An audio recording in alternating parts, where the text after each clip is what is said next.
இப்போ நீ செஞ்சா என்ன ஆகும்? இன்னிக்கே இரவு இத செஞ்சு பாரு.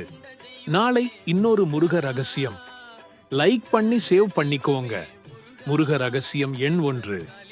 மயில் இறகு வீட்டுல வச்சா போதுமா? முருகன் கண் எப்பவும் உன் வீட்டுல இருக்குமா? ஆமாம், ஒரே ஒரு மயில் இறகு வீட்டுல வைங்க. கந்த புராணத்துல சொல்லப்படுறது மயில் முருகனோட திருநேத்திர சக்தி, அதாவது அவர் கண். அந்த இறகு வீட்டுல இருந்தா அவர் நேரடியா பார்வை போடுறார். திருச்செந்தூர், பழனி செல்லும்போது ஆயிரக்கணக்கானவர்கள் மயில் இறகு வாங்குறது இதனாலதான். வீட்டுல திருஷ்டி, பணத்தடை, குழந்தை அழுகை எல்லாம் நிக்கும். வடக்கு கிழக்கு மூலையிலோ பூஜை அறையிலோ வைங்க. இன்னிக்கே இரவு வச்சிடுங்க. வேல் வேல் வெற்றி வேல். நாளை இன்னொரு ரகசியம். லைக் பண்ணி ஷேர் பண்ணுங்க.